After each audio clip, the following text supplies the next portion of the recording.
alguma orientação, temos vários trabalhadores aqui na casa, tá bom? Seja bem-vinda. Bom, gente, hoje nós estamos aqui, eu não vou fazer muitos anúncios das atividades não, porque semana passada a gente falou de todas, né? Hoje a gente vai homenagear aqui a casa, agradecer muito aos nossos mentores espirituais que têm nos apoiado bastante nos nossos trabalhos.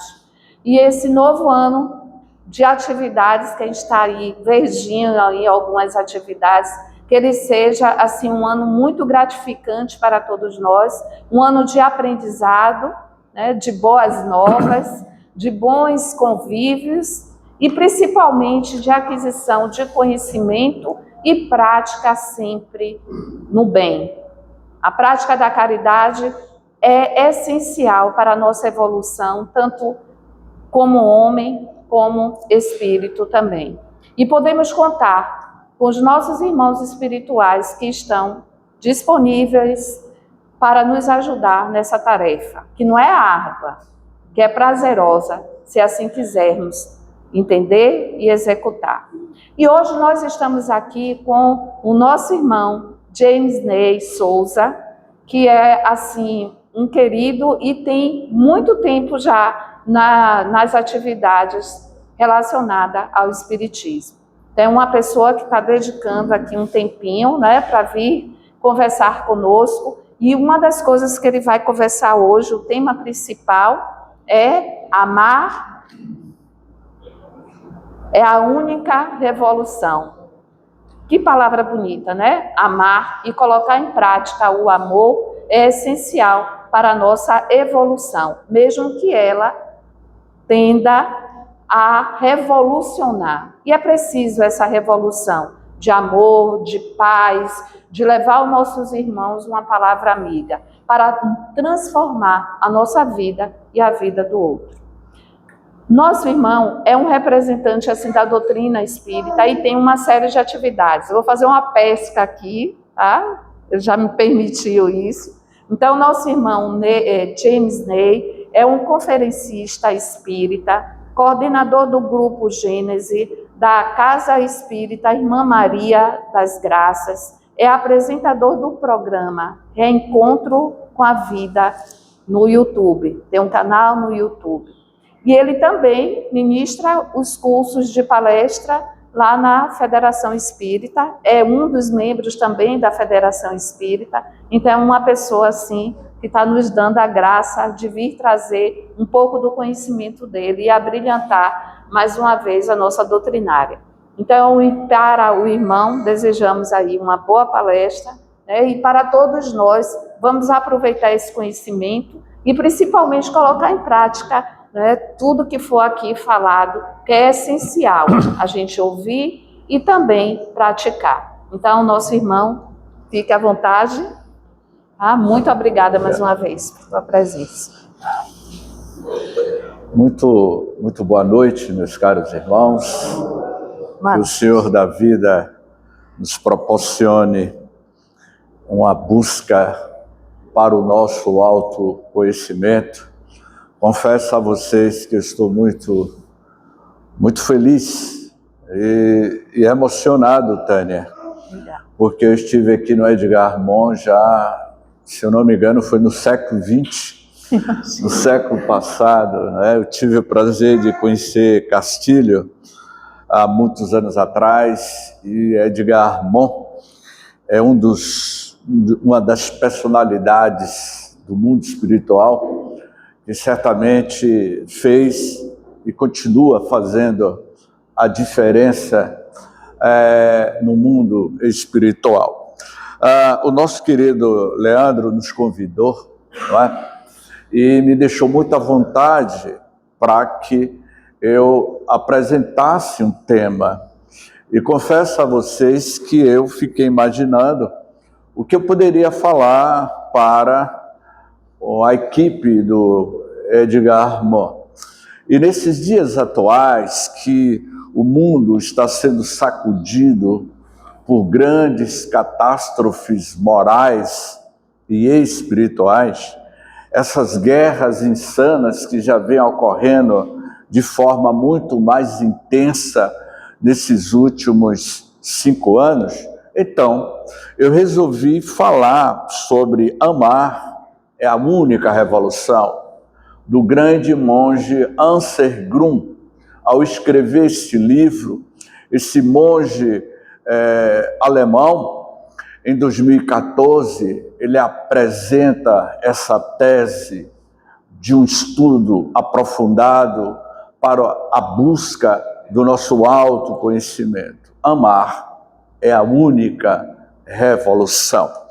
E o grande Pierre Teilhard de Chardin, que também foi um monge jesuíta francês no início do século XX, Teilhard de Chardin, ele vai dizer uma frase lapidar, e ele diz o seguinte: dominamos a energia do vento, dos mares e do sol. Dominamos a energia do vento, dos mares e do sol. Ponto. Mas, no dia em que o ser humano aprender a lidar com a energia do amor, este conhecimento será tão importante como foi a descoberta do fogo. Portanto, no dia em que a criatura humana descobrir a potencialidade que é amar o próximo, ocorrerá a maior revolução da história das civilizações humanas, que é a revolução do amor, a revolução interna dentro de cada um de nós. As célebres palavras de Jesus no Sermão da Montanha, Jesus iria afirmar: bem-aventurados os puros de coração, porque eles verão a Deus. Para que a gente possa ter essa conexão com o divino, com o Criador, é necessário ter o coração puro, é necessário aprender a amar. E a aprender a amar, você tem que amar a si mesmo para começar a amar o próximo, porque o amor ao próximo é uma extensão do sentimento do amor que cada um de nós vamos, ao longo da nossa jornada, desabrochando. E João, o jovem João, evangelista, ao afirmar em uma das suas passagens, ele vai dizer: a essência de Deus enquanto amor. Se Deus é a mais pura expressão do amor, por que nós estamos em guerras? Por que o homem ainda vive na arma de destruição, de ódio, de ira? Por que o homem ainda tem essa natureza? Afinal de contas, por que nós ainda estamos com esse tipo de natureza de guerrear, da hipocrisia, da ira, da raiva, da ignorância? Vamos lá, por etapas. O amor no Evangelho segundo João e nas suas epístolas: Deus é amor. E quem permanece no amor, permanece em Deus, e Deus permanece nele. James, como é permanecer na essência do amor de Deus? Sabendo perdoar, sabendo amar. Mas como é possível amar aquele que tentou atentar contra a minha vida? Eu não estou pedindo a você para que você vá conviver com aquele que atentou contra a tua vida, mas que você procure perdoar. Procure perdoar. Eu me recordo que no interior da Bahia, no sertão da Bahia, em uma semana espírita, cujo tema da Semana Espírita era o valor terapêutico do perdão. E nós estávamos encerrando essa Semana Espírita. Para minha surpresa, no meio da palestra, e eu dizendo que perdoar requer uma maturidade psicológica. Perdoar requer um tempo, porque cada um de vocês que estão aqui nesse auditório tem o seu tempo de perdoar. E eu falava isso para um auditório lotado nessa cidade no interior, no sertão do estado da Bahia, quando, para minha surpresa, uma jovem de 30 anos, ela levantou e disse: você está falando de perdoar porque não foi por você. E aí eu fiquei parado, ela interrompeu a palestra. O senhor está falando porque o senhor não sentiu na pele. E aí eu fui pego de surpresa, porque eu convivi com ele durante 10 anos, um relacionamento de 10 anos. E quando eu estava prestes a casar com um sujeito, ele me largou e foi embora com a outra. E você quer que eu perdoe? Cada um de nós temos o nosso tempo para perdoar. E aí eu simplesmente disse: eu sei o que é isso. O senhor não sabe, eu sei, minha filha. Quem não já foi traído nesta existência, foi traído, Tânia, nas outras existências passadas.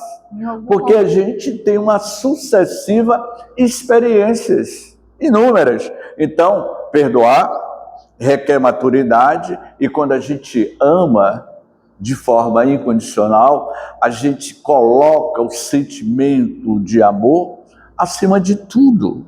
Porque Deus amou o mundo de tal maneira que deu ao seu unigênito, para que todo aquele que nele crer não pereça, mas tenha a vida eterna.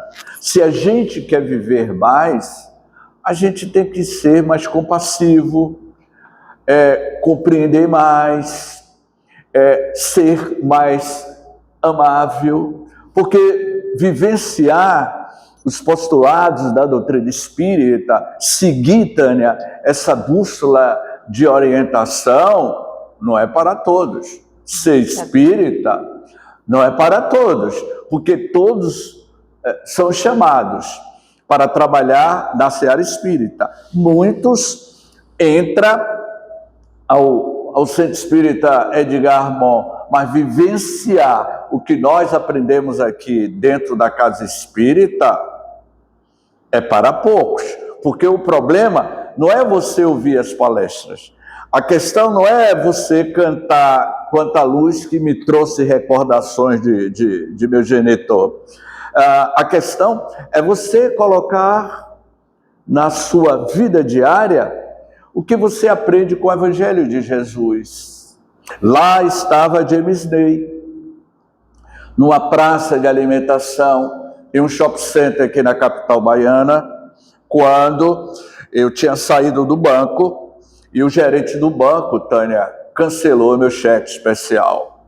No tempo do cheque especial, ainda quando tinha o talão de cheque, que eu nem sei mais o que é isso, o talão de cheque. Então, o gerente cancelou a minha conta, o meu cheque especial, e eu estava chateado. Eu estava realmente muito chateado porque eu perdi o meu cheque especial. E quando eu cheguei na praça de alimentação, por volta de meio-dia, e eu estava sentado à mesa almoçando, mas pensando, mas aquele infeliz daquele gerente cancelou meu cheque especial. Eu estava tão chateado que eu dialogava comigo mesmo e disse: hoje eu não estou para conversa.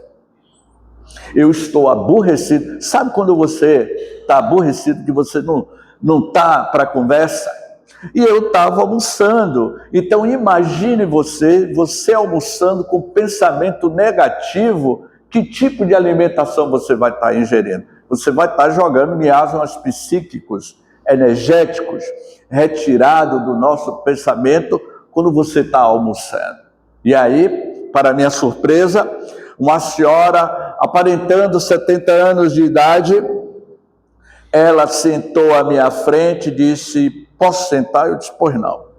E eu, almoçando de cabeça baixa, ela olhou para mim e eu disse assim: se essa senhora resolver puxar assunto comigo, eu vou soltar umas 4 pedras em cima dela, porque hoje eu não estou a fim de conversa. E aí eu fiquei de cara fechada para o lado dessa senhora que estava almoçando na minha frente. E eu pensando, ele cancelou meu cheque especial, ele cancelou meu cheque especial. E de vez em quando eu pegava aquela senhora de 70 anos, olhava para mim, dava um sorriso e eu fechava a minha cara para ela, porque eu não estava querendo sorrir para ninguém. Para minha surpresa, Leandro, quando ela abriu o sorriso e disse: James Day, aquela tua palestra no Paulo Estevo sobre amor e caridade, amei. Pronto, Leandro. Aí a minha máscara de espírita mudou completamente, mas eu já assisti a sua palestra lá no Paulo Estevo.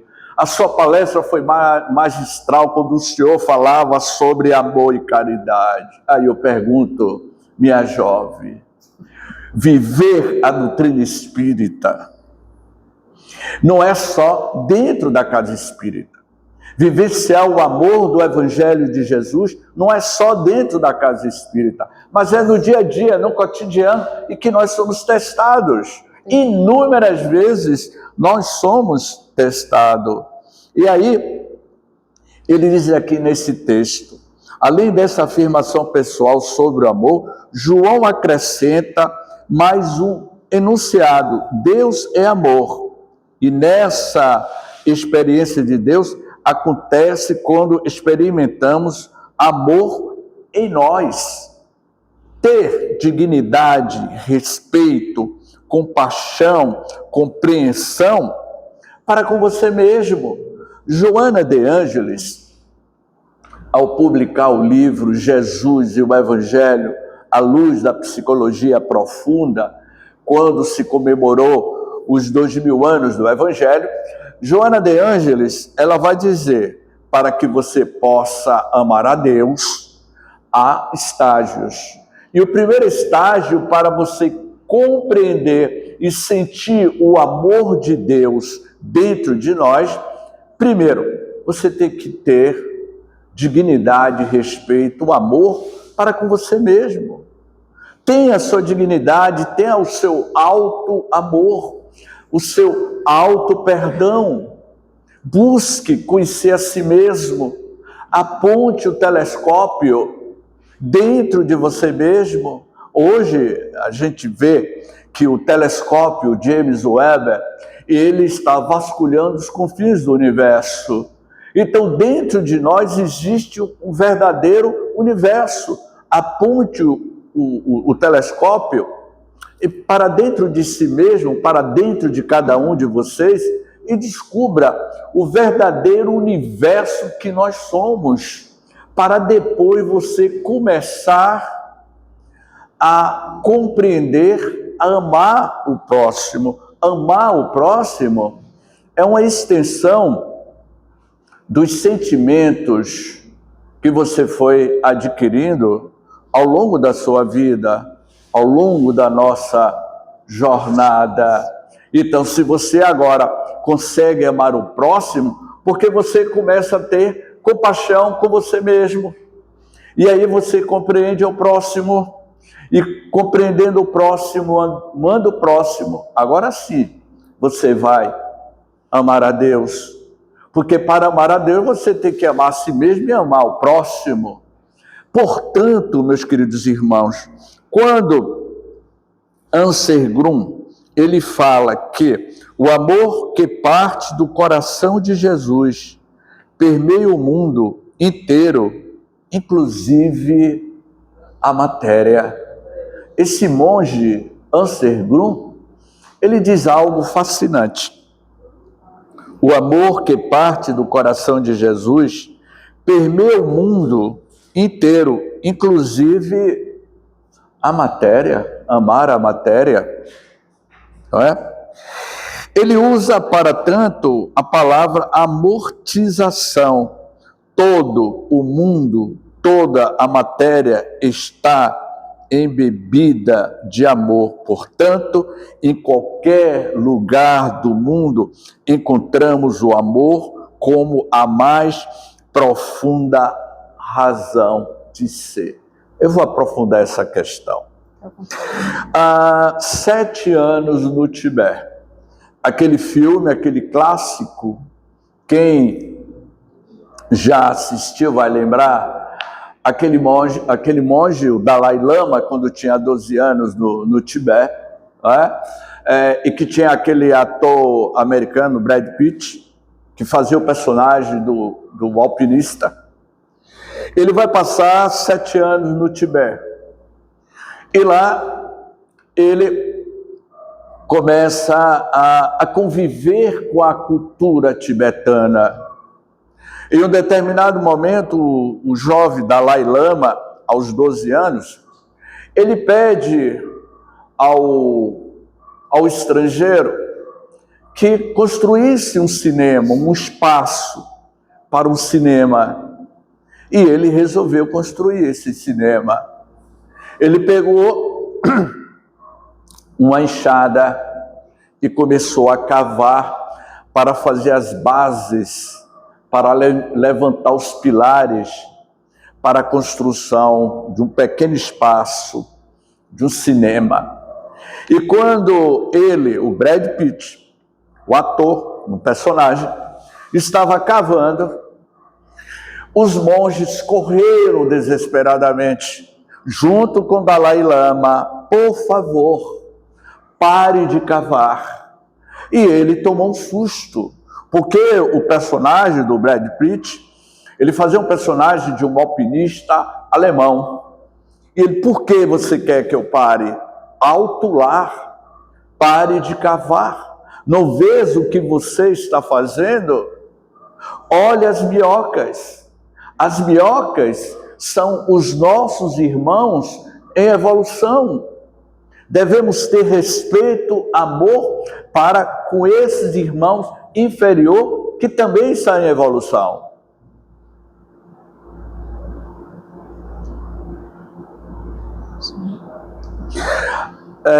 Fritjof Capra, ele escreveu inúmeros livros. E quando ele esteve aqui em Salvador, no Hotel Fiesta, em 2004, ele fez uma conferência que ele disse o seguinte: nós não evoluímos no planeta Terra. Nós não evoluímos no planeta Terra.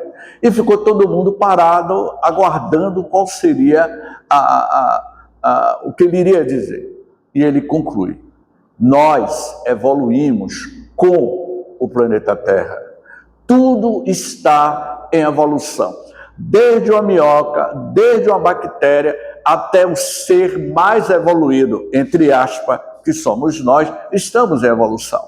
Então, quando Anser Grum, esse monge, apresenta essa tese na análise de João Evangelista, que tudo que está na vida está em evolução e que a gente deve amar, mesmo em circunstâncias difíceis, a gente deve amar, agradecer.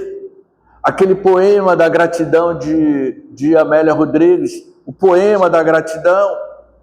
Quando eu completei as minhas 60 primaveras há 5 anos atrás, no período da pandemia, e eu me lembro que eu disse à minha genitora, lá em Dias d'Ávila, a gente estava num sítio em Dias d'Ávila, e eu disse: mamãe, eu vou comemorar os meus 60 anos pedalando. Mas James, está chovendo, você vai sair debaixo de chuva, no temporal? Eu disse: eu vou sair de Dias d'Ávila e vou para Praia do Forte, por dentro de Mata de São João, iria pedalar 70 quilômetros debaixo de chuva, de temporal. E quando eu saí a pedalar, eu nunca esqueço disso, Tânia, que eu estava pedalando, estava caindo um maior temporal, eu estava numa estrada de lama, eu cheio de lama, tremendo de frio, mas sabe qual era o meu sentimento? Qual era o meu sentimento? Gratidão. Liberdade. Eu estava agradecendo a Deus. Para mim aquilo era uma bênção divina. Tudo é uma questão de como você está encarando a situação. É evidente que a minha experiência não é a mesma experiência daquele rapaz que foi soterrado vivo em Minas Gerais, e que um dos bombeiros se aproximou dele para retirá-lo, e ele disse: não puxe a minha mão, porque os meus filhos estão segurando a minha mão. Os 2 filhos estavam mortos, soterrados, e as 2 crianças morreram segurando a mão do pai, e ele disse: não puxe a minha mão, porque meus filhos estão segurando a minha mão. É evidente que a experiência dele ficou para o resto da vida traumatizado com a enchente. Então tudo é uma forma como a gente vê o mundo, vivencia essas experiências. Então, meus queridos irmãos, quando Anser Grum, nesse texto, amar é a única revolução, ele vai dizer que o pai da psicologia, da psicanálise, Jung, ele diz o seguinte, não é? Amarmos o inimigo, devemos amarmos o inimigo que está dentro de nós mesmos, ou seja, quando deixamos que o sol de nossa boa vontade brilhe sobre o bem e o mal, e que a chuva de nosso amor caia sobre o justo e o injusto. Ou seja, o próprio Jung já dizia que a gente deve amar o inimigo que está dentro de cada um de nós. Porque cada um tem o seu lado luz e o seu lado sombra. Há momento que a gente tem um certo comportamento, não é? E especialmente nos dias atuais, quando a gente está no trânsito, você sai de casa, faz uma oração, coloca a música Quanta Luz neste ambiente, e quando entra no carro que pega o trânsito, lá se foi quanta luz. A minha jovem balançou a cabeça ali. É difícil mesmo. Quanta luz foi para o espaço. Você toma fechado e você começa a gritar, a ficar nervoso.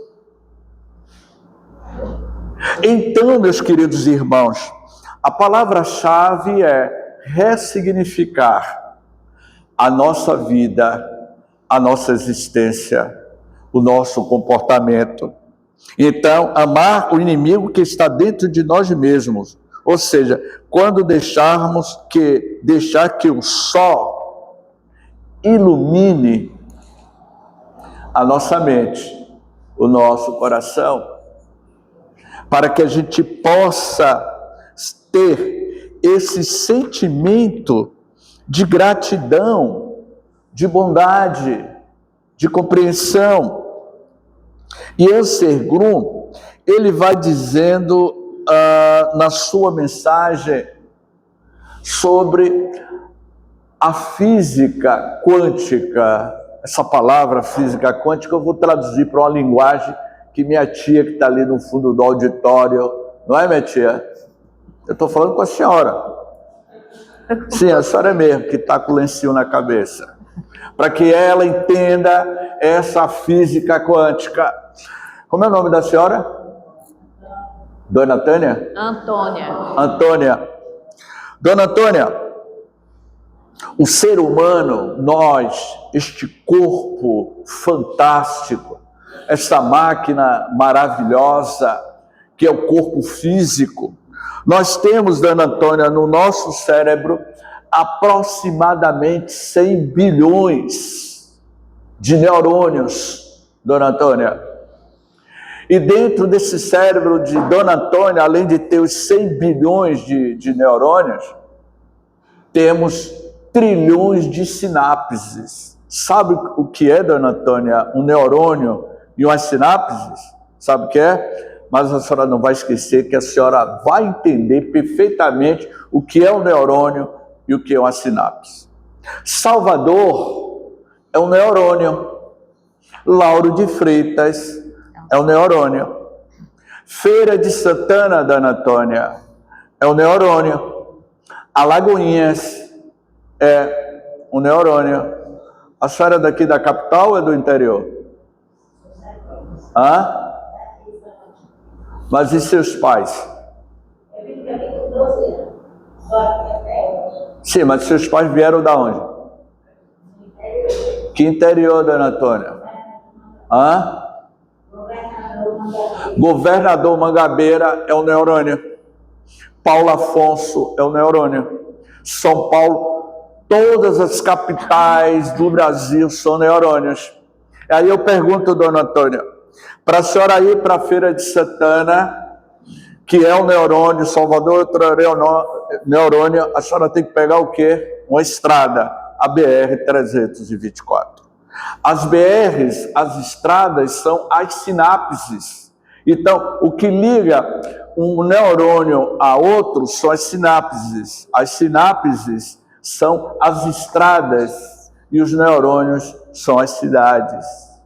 E nós, com essa mente criada por Deus, essa máquina fabulosa criada por Deus, se eu abençoo Dona Antônia, que Deus ilumine os seus caminhos, que Jesus traga pacificação para o vosso coração, Dona Antônia.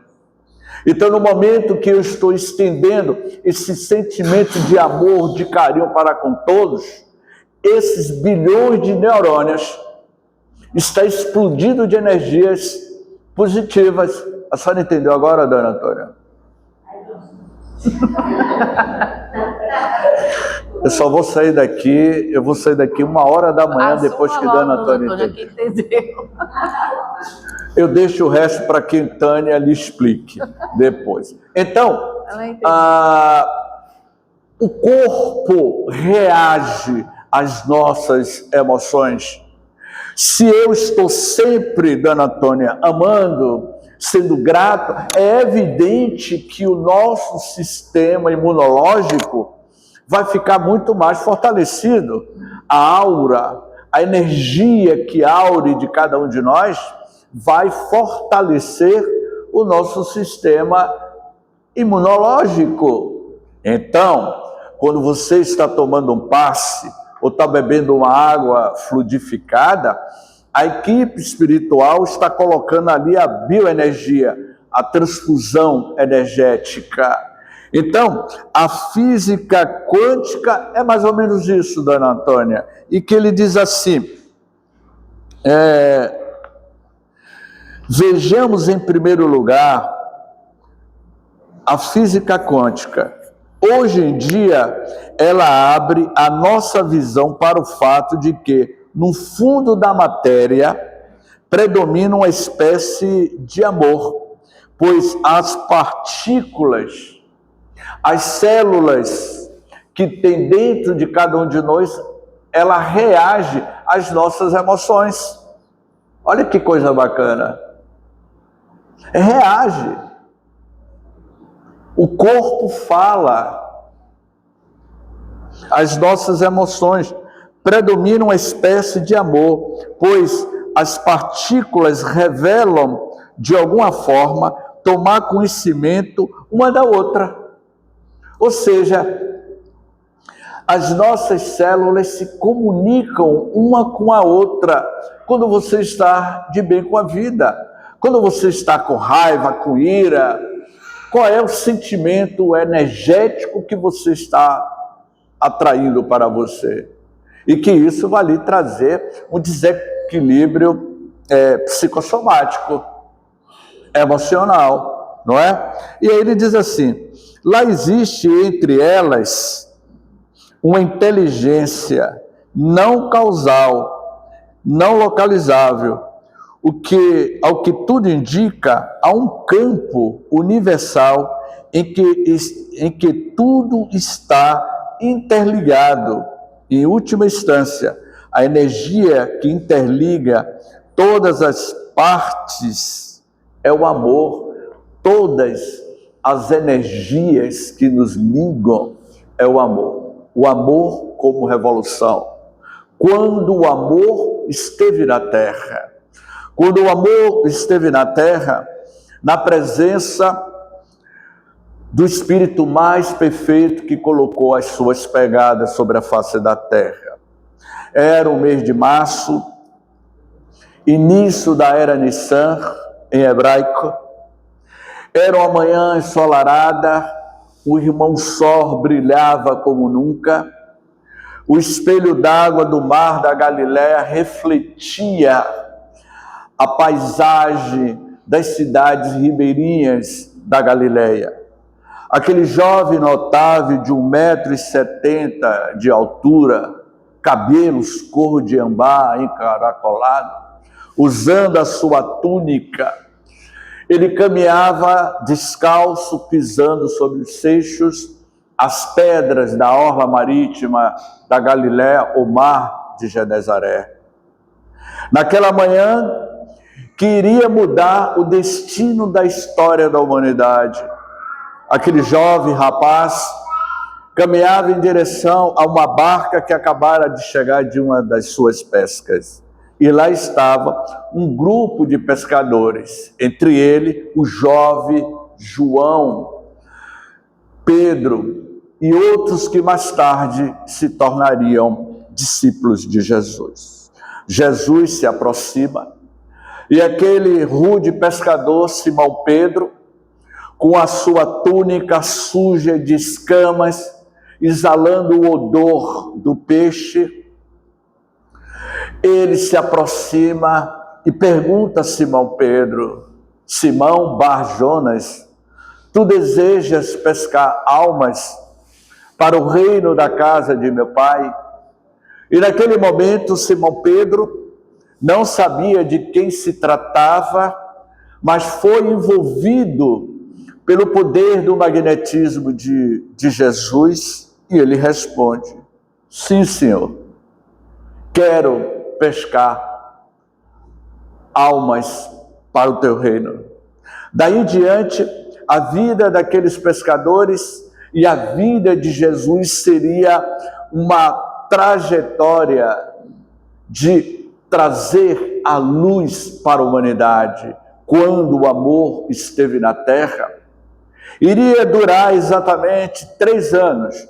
Foi o período que Jesus precisou em vida física para mostrar à humanidade que a grande revolução se inicia dentro de cada um de nós. E Jesus certamente apresentou isso quando, em uma das suas passagens do Evangelho, porque Jesus falava através da Ana Antônia. Hoje a palestra é só para a Dona Antônia, já percebeu? Eu vou até beber água. Jesus, Dona Antônia, falava através de parábolas, que em latim é parábole. Ele contava histórias, Jesus era um contador de história, para que as pessoas assim o entendessem. Porque se Jesus usasse uma linguagem muito aprofundada, o povo da Galileia, aquele povo não iria entender, especialmente naquele diálogo entre Jesus e Nicodemos, quando Nicodemos, querendo entender a profundidade do amor incondicional de Jesus, e ele diz: Rabi, Rabone, como é possível renascer de novo? Como é possível nascer no ventre de uma mulher? E a resposta que Jesus deu para que você possa entrar no reino de Deus, é necessário renascer de novo. O que Jesus estava querendo dizer a Nicodemos, que era necessário reencarnar. Então imagine se Jesus dissesse a Nicodemos: Nicodemos, você não sabe que para reencarnar, o princípio inteligente do universo, que é o espírito, que é uma centelha, o espírito, para que possa reencarnar, existe 300 milhões de espermatozoides, Nicodemos. Já pensou, Tânia? Se Jesus dissesse a Nicodemos, há 2000 anos atrás, Nicodemos, são 300 milhões de espermatozoides, Nicodemos, Dona Antônia. E que esses 300 milhões de espermatozoides, ô Nicodemos, viaja pelas trompas de Falópio para penetrar no óvulo, e quando um dos espermas penetra no óvulo, o ciclo da vida biológica se inicia e o princípio inteligente do universo com o espírito vai se conectar. Você entendeu, Nicodemos? Nicodemos não iria entender nada. Agora, o que eu falei para vocês hoje, vocês entenderam perfeitamente. Foi por isso que Jesus afirmou: hei de vos enviar um Consolador prometido. Esse Consolador prometido, com o advento da revelação da doutrina espírita, que é outra revolução moral, vai apresentar à humanidade o que eu não posso falar. Então, Jesus falava através de metáforas, de parábolas, e essas parábolas, elas tinham um sentido terapêutico.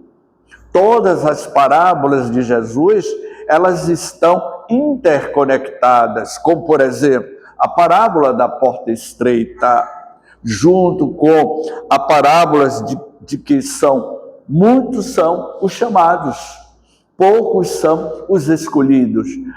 Passar pela porta estreita são as nossas renúncias, a mudança interior, o esforço que cada um de nós estamos realizando para se modificar essa porta estreita da renúncia, da mudança interior, de podar as nossas próprias arestas, e a porta larga da perdição do mundo de César são as facilidades da gente querer conseguir as coisas de forma tão fácil, desviando verba das merendas escolares. Isso é a porta larga da perdição, é destruindo o mundo, isso é a porta larga. E Jesus, quando ele esteve conosco, ele foi bem taxativo para que você possa ser convidado para o grande banquete celestial no reino de Deus.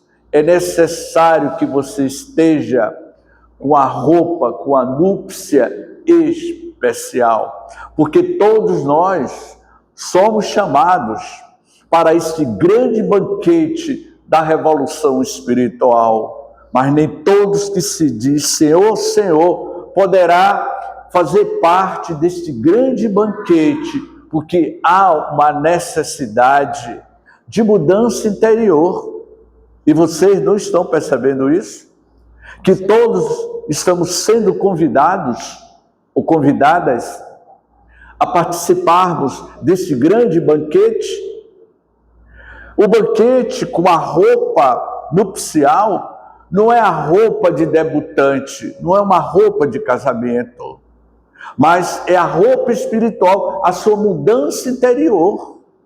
Há um livro, Voltei, do irmão Jacó. Esse livro psicografado por Chico Xavier conta a história do irmão Jacó. Ele, ao desencarnar, ele foi diretor da Federação Espírita Brasileira. Ele era um grande conferencista, uma pessoa que trabalhava, se dedicou à doutrina espírita, mas quando ele desembarca literalmente no mundo espiritual, porque muitos de nós vamos sim desembarcar do outro lado da vida. Mas de que forma nós vamos desembarcar do outro lado da vida? Como náufrago? Em um transatlântico? Em um barco? Ou a maioria de nós como náufragos, segurando em um bote salva-vida? De que forma chegaremos do outro lado da vida? Cada um de nós seremos julgados do outro lado da vida, em primeiro lugar, pela sua própria consciência. Não há um tribunal da justiça do outro lado para lhe julgar. Você será julgado por você mesmo. Porque onde é que está a justiça de Deus? A justiça de Deus está escrito na sua própria consciência.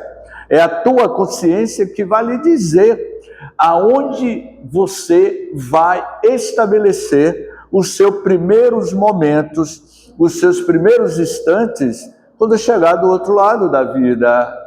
E Jacó, quando ele chegou no mundo espiritual, a sua filha o recepcionou, e ele, Tânia, ficou incomodado porque ele conheceu Bezerra de Menezes, ele conheceu Bittencourt Sampaio, ele conheceu grandes companheiros em vida que no mundo espiritual estavam em esferas mais evoluídas, e que esses espíritos tinham uma luminosidade interior e Jacó não tinha. E isso incomodava ele.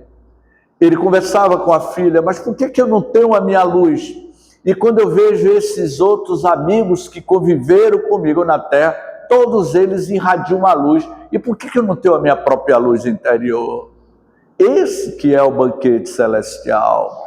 Então, a conquista da luz interior é a longa jornada dos próprios desafios que nós estamos vivenciando dentro de cada um de nós. Então, meus queridos irmãos, quando o amor esteve na Terra, proporcionando-nos essa grande revolução na mente e no coração de cada um de nós, ele envia esse Consolador prometido, que é o advento da doutrina espírita.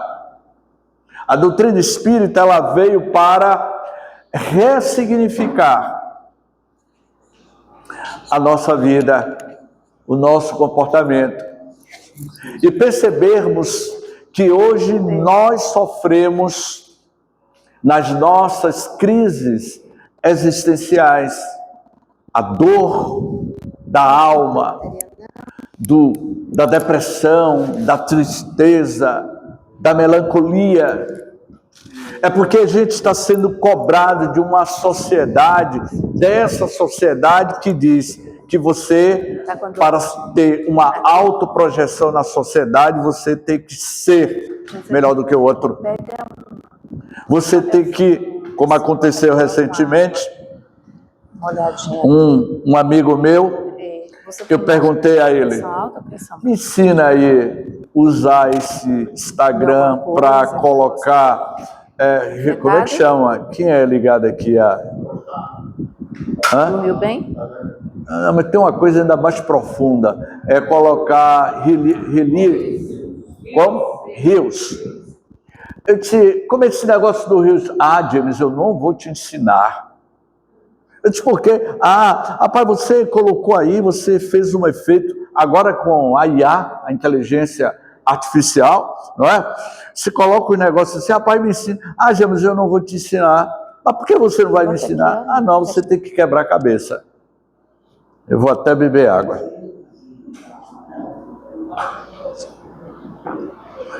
Não se preocupe. Vai melhorar.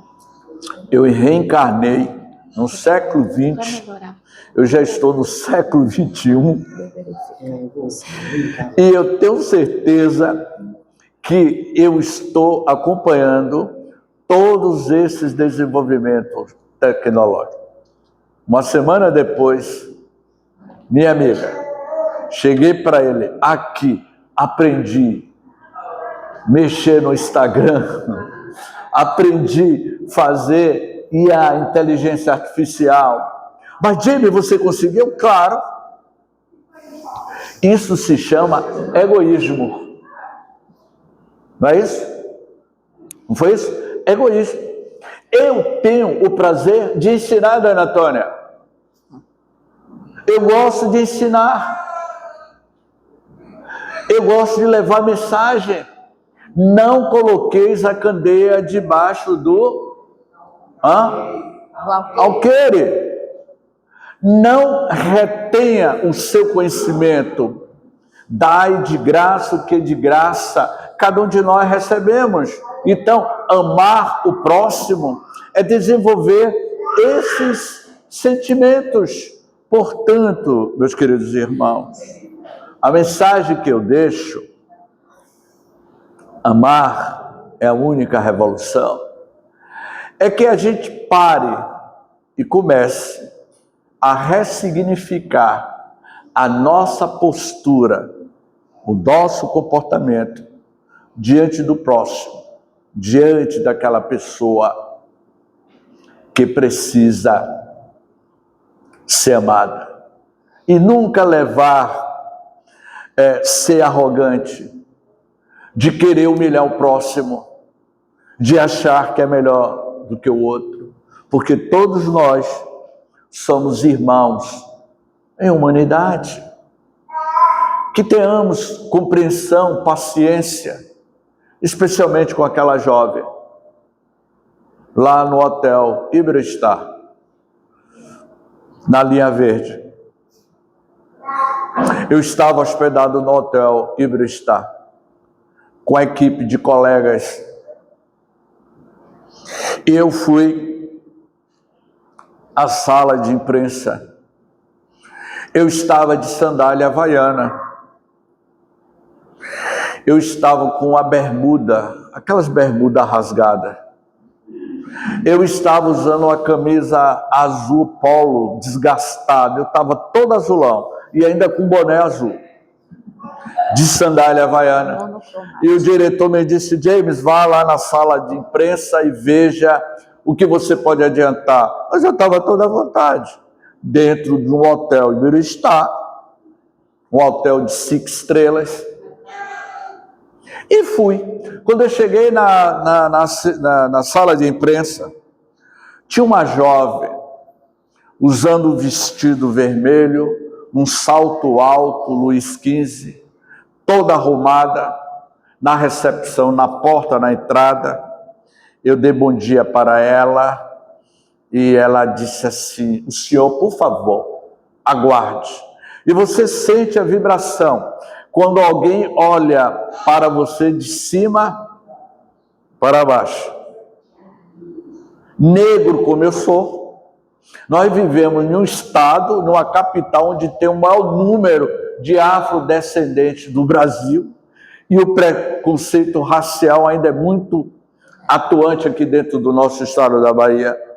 E eu não iria escapar daquela jovem moça, aproximadamente 25 anos de idade, loira, não é? Branca. Ela virou: senhor, aguarde, porque eu vou tomar um cafezinho, daqui a pouco eu abro a sala de imprensa. Tá bom.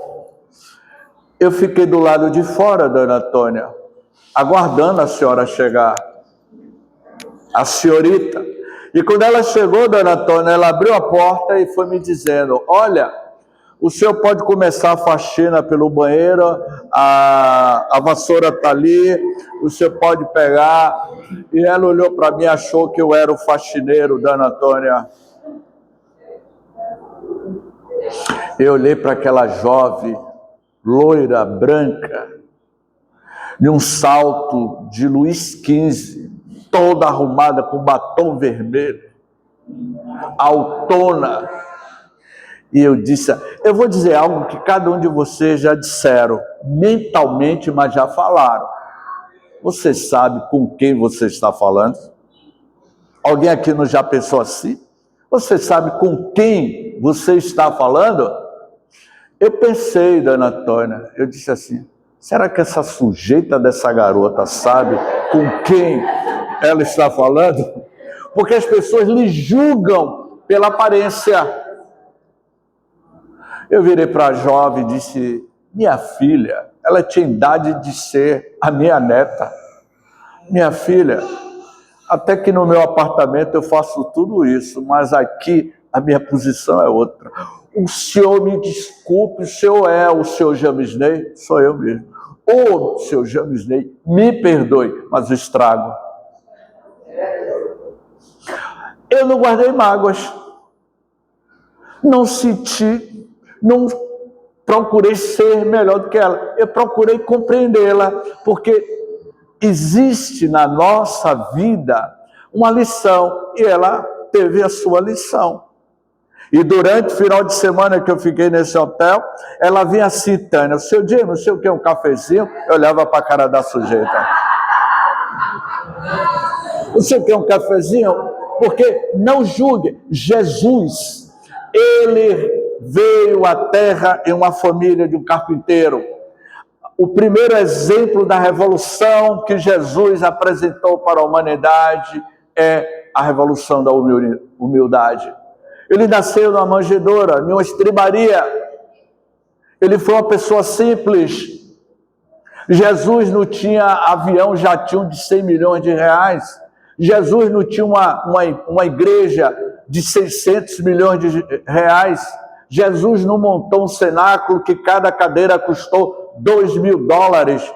Um auditório, uma igreja com 5.000 lugares e cada cadeira custou R$2.000.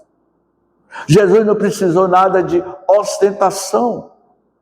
Portanto, meus queridos irmãos, vamos ressignificar, porque a grande revolução é o amor, uma revolução de pacificação, de compreensão e de silêncio. Que o Mestre Jesus nos ilumine. Obrigada.